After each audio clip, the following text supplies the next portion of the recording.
We got a Tech Tuesday on a Wednesday. Gotta love it. It's just weird how Tech Tuesday fell on the last day of the month. Sure. The last day of an order cycle. There's just way too much going on for us to do this, guys. But thanks for joining us. Thanks for joining us tonight. I appreciate it. You've been using a word off camera that I don't want to hear any more of. I don't know what you're talking about. Retirement. Yeah. What's up with that bad word that you're using? You can't be talking nasty like that around me. Come on, man. People ask me that, though. They're like, hey, I'm afraid to ask you, how much longer you think Chuck's... I said, man, he's going to be like me. He's gonna die at that toolbox. Yeah, I'm going to die at the desk. So I might die outside with a lit cigarette in my hand, but... And everybody's probably anticipating. It's like, wow, Rick and Chuck are doing Tech Tuesday on Wednesday, which is April Fool's today. Right. You know what upsets me? I let a lot of people, including my buddy Keith, a Corvette blogger, talk me out of last year's April Fool's. I was going to do an April Fool's talking about the E-Ray being canceled because we couldn't get the car. And look what happened. The E-Ray's not canceled, it's renamed, so the E-Ray is no more. It's like that would have been a perfect one to do. Sure. And I had a couple of really good ideas, and I thought, the timing, as you know. You got to quit being such a good guesser. Is all I can say. So we can't do that one, certainly can't do that one. So where there's no April Fool's joke today, just a Tech Tuesday. Welcome, guys. I don't know if you saw it recently, a big conversation that we discovered, the enclosed shipping, and we've got one coming soon, so it's going to be neat to see how that arrives. It's $10,190 to ship. You guys didn't see Chuck's eyes just rolled in the back of his head? What? Like a big slot machine. He's like, what? I know. Unheard of.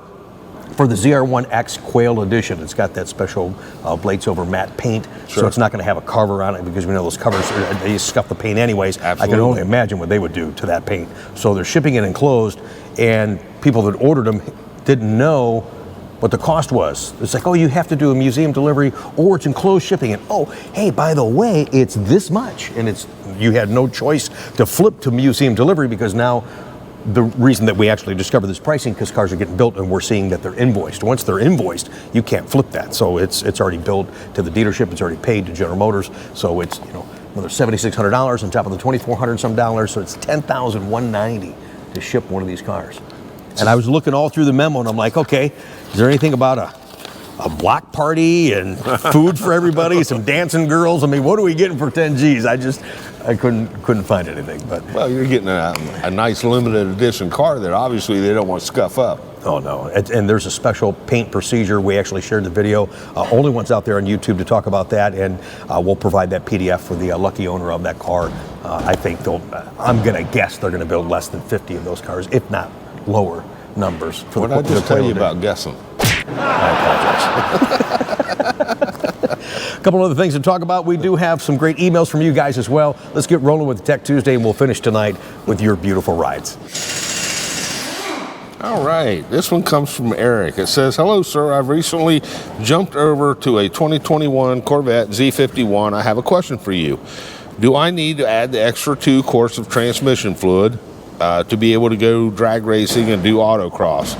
Also been told by every dealership I've asked they can't pull service history on the car and was told only if the car was serviced there. I want to see if the previous owner did the transmission service and if he added the extra quarts already. Thank you for your time and your help.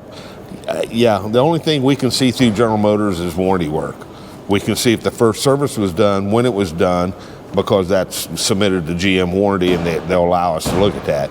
Anything that the customer pays for, we can't see. I don't know if that's something that might pop up on Carfax, that you could run a Carfax on it and see if, because a lot of the dealers now report to Carfax on service work. So that's right. That might be a way to find out, but because we've talked about this a couple of times, and it's frustrating, for us and for you as an owner and potential owner of these used C8s that are starting to just hit the market all over the place. When you look at Carfax, you can see where it was originally sold. Right. And maybe contacting that dealer if they're willing. I know it's tough to get dealers on the phone, especially in the service department. Right. But if you're able to talk with them and then they can pull up their history to see what was done on that particular car, that might be one avenue. We've never discussed that before, so I'm just kind of thinking outside the box. I mean, it really sucks. That's a lot of extra push-ups, but I mean, you want to get the right information. That may might be one way to do it, because we're getting blocked from Chevrolet. We don't know why. We should be able to see that stuff, with the exception of customer pay, as Chuck just mentioned. So. Reminds me of the car I shared with you guys last night. People, hey, Rick, you didn't share the price. I don't know what the price was. We just got it. It was here 15 minutes.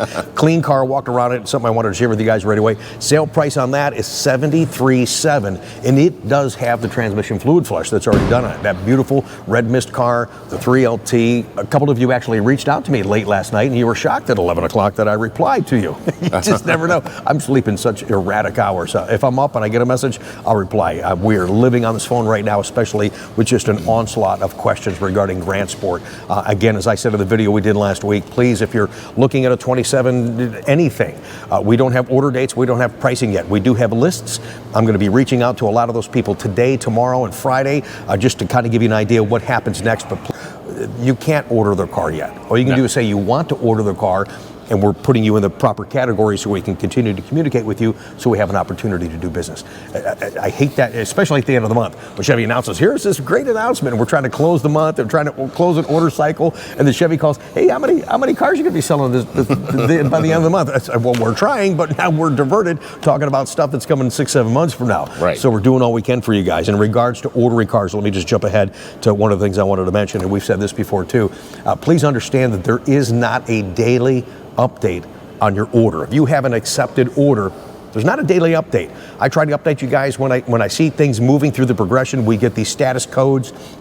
I email that to my people so you know. And what Chevy has done, because of all the for the lack of a better word, to the Corvette concierge, they get badgered all the time on what the status of my order is. And sometimes they don't have there might be a day or two behind, and they don't have the exact information that we have at the dealer level. We've had people from the concierge say, hey, my car's here. How come you haven't called me? I'm like, I got news for you, buddy.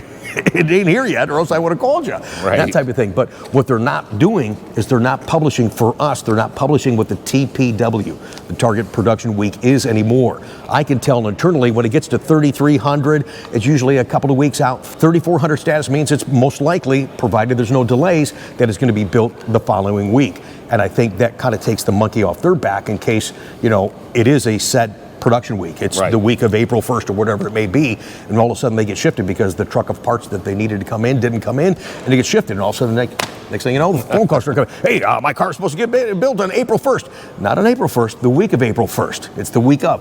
And then there's a delay. So they've eliminated that from our reports, so we just kind of let you guys know it should be in this area. And I've talked to some people at Chevrolet, and they said, hey, they just get slammed with these calls, and people still have the perception that there's a daily update on a said order, and there's not, guys. No. There's a progression, and there is sometimes a parts delay, whatever the case may be. It could be weather, getting that truck there. It could be just not actually having the part made just yet. And I don't know how to say his name correctly. I apologize. I think it's Michelle. It's Meshel.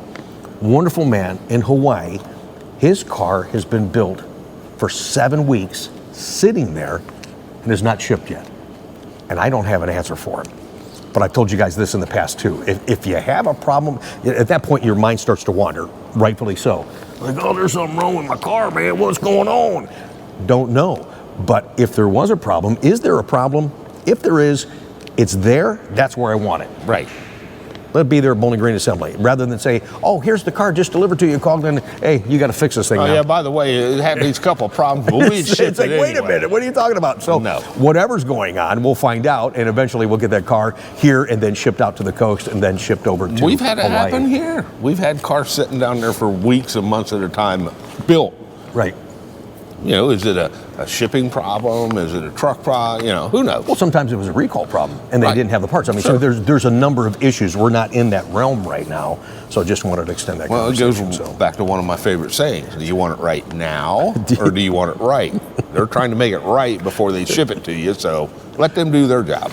I've said it for years. I do got to get the Chuck Isn't t-shirt made, man. All right. Tech Tuesday continues. Thanks for joining the conversation. Appreciate it, guys. All right, this one comes from Margaret. It says, hi, Rick and Chuck, Star of Tech Tuesday, thank you.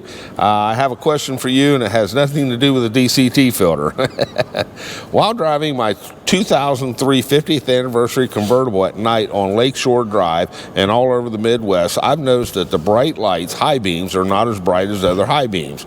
I will be taking her to the NCM in April at the Bash, and she will be shining beautifully on the boulevard April the 23rd at 12:30 p.m. Before I get there, she will get her spring checkup, oil change, etc. Is there any special type of bulbs to brighten the high beams? Time is coming quickly. I can't wait to show her off, and she will shine like the Sears Tower. Thank you for everything you do. See you at the museum experience. Yeah, I mean, back in the day, the bright lights, they are angled up higher, so they didn't make them as bright. They just angled them up when you flip the bright lights on to give you better view. I mean, yes, there are some aftermarket bulbs out there you can put in. What kind, I'm not sure. I guess just go shopping. Well, that car's 23 years old, too. Right. I mean, so maybe the lenses are, how they yellow and tarnished. Could be. And that, maybe that'll make them a little bit brighter for her down there. And she has that special museum delivery experience, as she said, Friday, April 23rd at 12:30. If you're in the area at the Bash, go over there, say hi to Margaret, and everybody give her a little send-off pat. I'm trying to get there. Not sure if I can. If we are there, we'll certainly capture the moment for you guys, for sure. You and I were talking about this one before the show tonight, and Stephen had sent in 2 questions. We had listened to, and I heard it. I'm not sure if it's an issue. It was a brake pedal release sound as he was coming off the brake pedal, and it was just almost like a clicking sound, a metal kind of clanging type of sound. And there's nothing in there as far as bulletins. No, nothing I could find. And I've heard that a couple of times on mine, but I don't know if it's because I was at an angle in a driveway or a hill or something like that. But other than that, I've not really had any issues. I take this is a C8. That was a C8. Yeah, I apologize. Yes, that was a C8. Okay. And he's got a 23. Had the same issue, and I think, or the 26. Regardless, I have the same issue going on right now. He's not had a chance to look at it. It was the PDR when you turn on the automatic recording. It's not automatically recording, and you can manually hit the button start and stop, but if you've got it all set, I've taken the card out, I've turned the system on and off, and it's still not working, and you said it's probably the radio itself update. Well, there's a radio update out there, not necessarily for the PDR not doing its automatic recording, but right. There's a bulletin out there. When I type in PDR, it brings up a bulletin that GM's constantly making improvements to the radio and the entertainment center that might help a lot of problems. So yeah, you've had to do some radio updates. Oh, yeah. And it does make a big difference. There's so much going on in that infotainment system. Right, it's not just the radio anymore. Yeah, that the radio's in, and there's other stuff going on. That's exactly right. But that's an update that they actually have to come to the dealership to do. Is that correct? Okay. All right, fantastic. Thanks for watching, guys. All right, this one comes from Neil. It says, hi, Rick. Firstly, just wanted to thank you and Chuck for all the great info you guys provide on Tech Tuesday. Very informative, and it helps me to get the most enjoyment out of both my C6 and my C8 Corvettes. Please keep up the great work. I have a question regarding the C8 over-the-air updates. My Stingray is a 2024 Z51 HTC with around 3,700 kilometers on it. I've had it for about a year now. I purchased it brand new. The car has done a single over-the-air update since I've had it and is attempting to do another one, but is failing. It now has several failed times in succession. I've tried moving the car out of the garage. I've sent it all the way from the building, and yet it continues to fail the update. It seems to fail right at the installation portion, right after the verification stage. Is there anything else I can try to get the update successfully installed, or do I need to make a trip to the dealer? I've read that there is a TSB on certain 2024, 25 cars that failed over-the-air updates. I've also read that some owners have success after disconnecting the negative side of the battery cable for 10 minutes, basically resetting the car as well. Curious to know what you guys suggest. Yeah, I mean, if it continues to fail, I mean, you can try that, pulling the negative cable.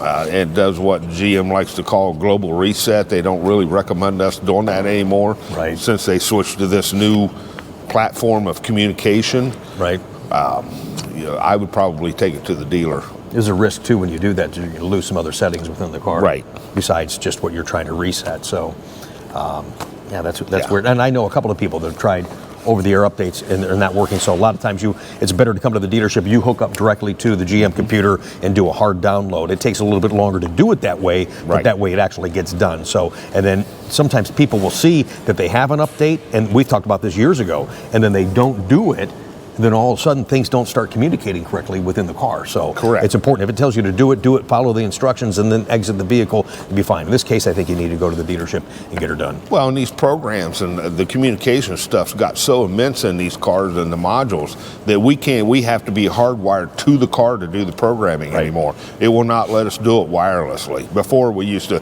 put our thing in the car and the computer would be over on the bench and we could do it. Now the computer has to actually be hardwired to the car to get the programming to go through.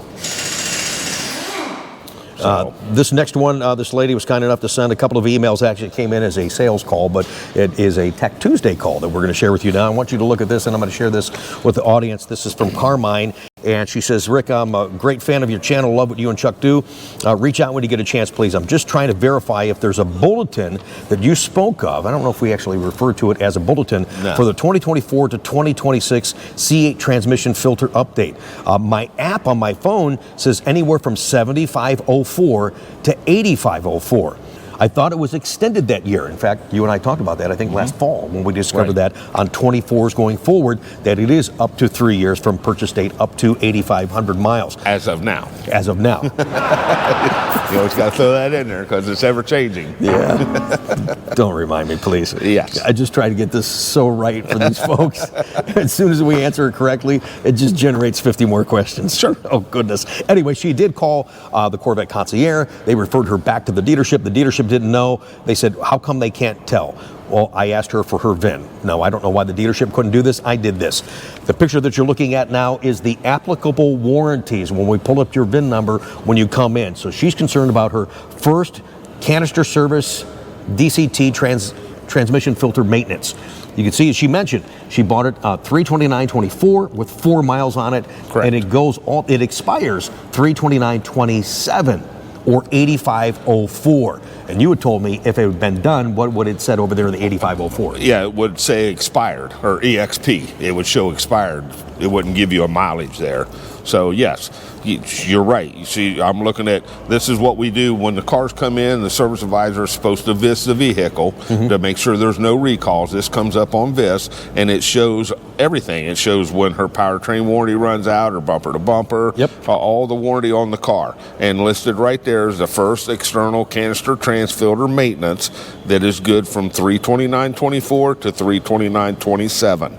and goes up to 8,504 miles. Yeah, they give you a little extension. They still recommend doing it within that 7,500, but they're going to give you a little extension because they understand how people are driving. But keep in mind, they changed the front facing of the transmission casing in 2024, and that's why this has changed. We were the only ones on YouTube to talk about this back in the fall. It's good to revisit it. I'm glad that she gave me her VIN. They were able to verify it, but when you come into service, as he calls it, VISing a VIN, or I investigate vehicle history. If there's a recall, anything that's expired, it'll pop up there and let us know. So I don't know why they weren't willing to do that. It took me literally 30 seconds to pull it up for her. I mean, it did. I mean, but you're correct. You have up to 3 years. And when it's covered under that warranty, that's where GM's going to pay for it. So that's what your question was. So yeah, you're in good shape, Carmine.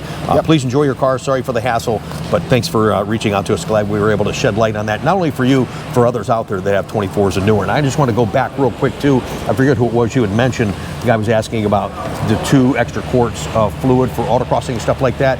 He had a 23 or a 21.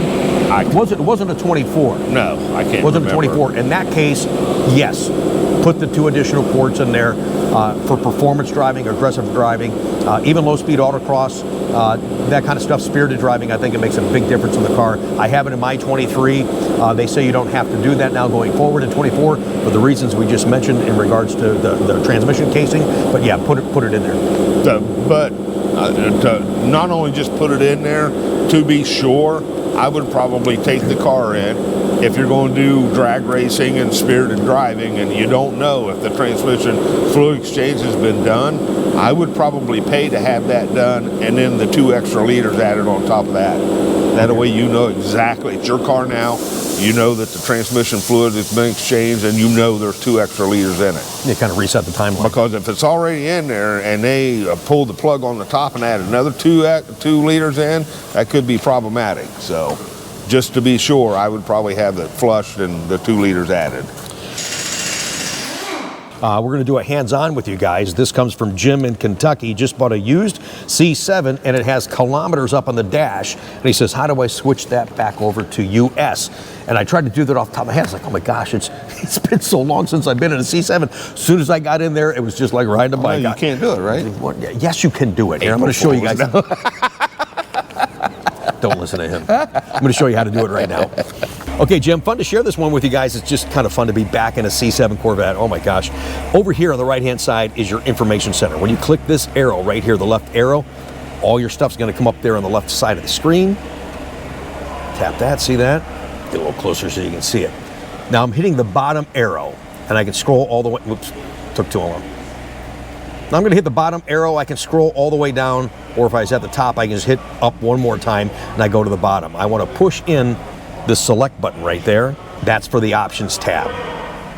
And you can see right there, it's US or metric. You can come through here, a number of things that you can access. I'm scrolling up and down with those arrows on the right side of the steering wheel, but right there, that's the feature that I want to change. So anytime you want to change something, you go to the right and go into that feature, and then use the up and down arrows. So now you can see you can go back and forth from US to metric.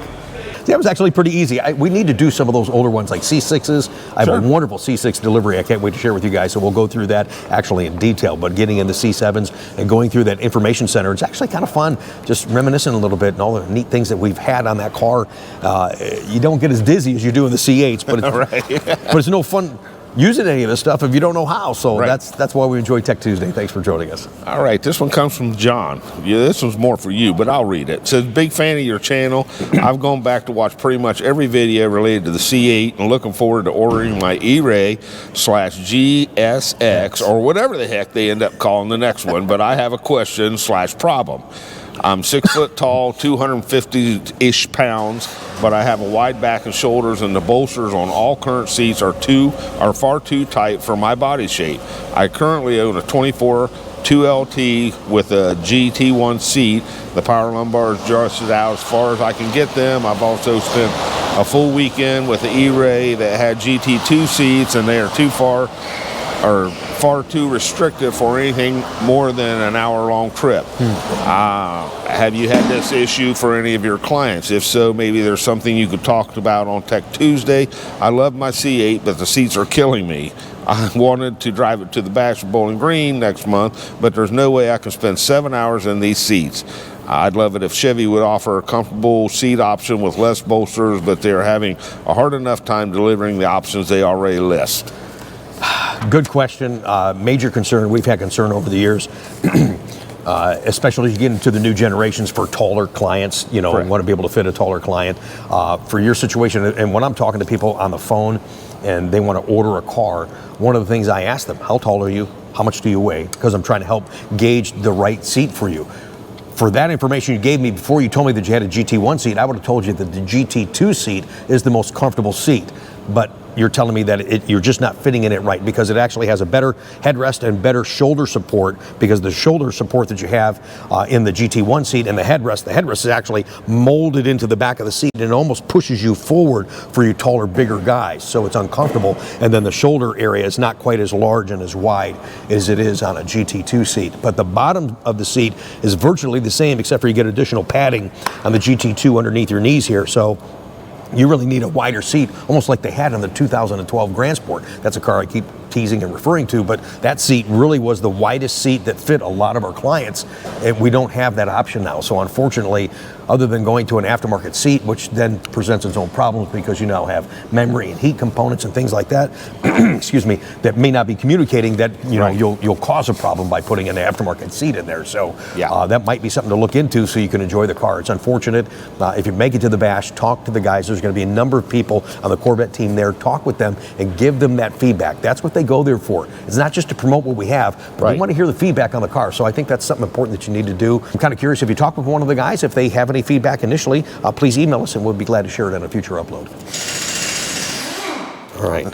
One last one, and this is comes from Don. He says, hey, Rick, I just found my brake cooling kit for my 22 Z51 Stingray up in the front trunk. It says recommended for track use only. I don't track the car, so you can go ahead and throw them away. No. That's really what it is. They go on, they scoop the air to those back brakes, and what Chuck did for mine, and we're going to do another episode, a couple of things we were doing on my car I'm going to update you guys on, but he put the top piece on, so when I go to track, all I got to do is put the bottom piece on so it draws the air in. But yeah, you don't want that because it hangs down below the bottom of the car, and debris can get in there. With the brakes being hot, you can cause a fire. So yeah, those are track use only for sure. And we've gotten cars many times he's talked about that we've gotten from other dealers, and you do another soft PDI, and they're putting all that crap on. Yeah. Because they will catch on fire. It picks up leaves and paper and stuff off the road and goes against the rotor, and the rotor gets hot and they catch on fire. So, well, and I think that might have been what happened to my car last November at Pit Race. When it caught on fire? Oh yeah, there's big time. There's big time fire going on there. Yeah, fire extinguisher, the whole deal going on. Yeah. And it surprisingly didn't melt anything. So I was so thankful. I was nervous to drive the car for a while, but he looked at me and goes, "Oh man, everything's good." So roll. And they're supposed to come off before you leave the track. So. Oh, they are? Yeah. Yes, they are. That's why they were still on when you put it up in the air. I didn't have time for that crap. I wanted to get the heck out of there and go home. Thanks for joining us tonight. Sorry, no April Fool's joke. We've got some fun stuff, some zany stuff, informative stuff, and just passionate stuff to share around this car. So please subscribe to this channel. Check out some great looking cars now. Your beautiful rides.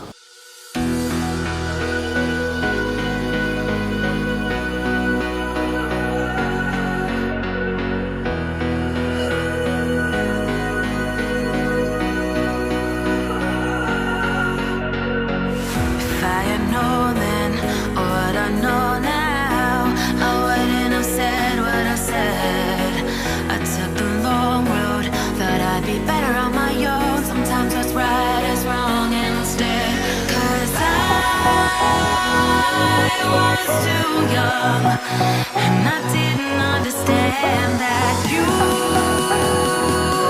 were the one, and I can't wait to see you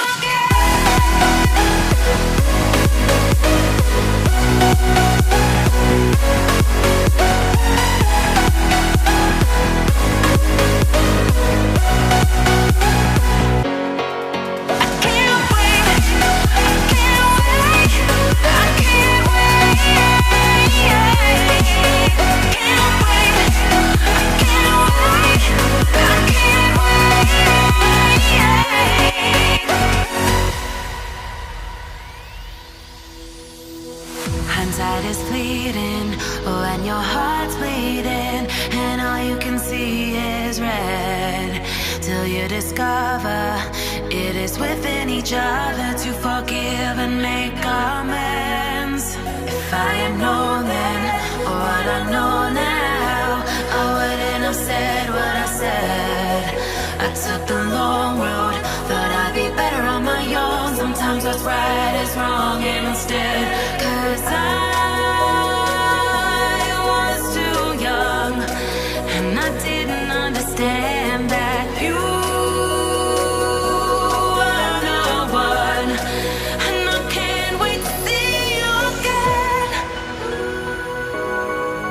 Oh,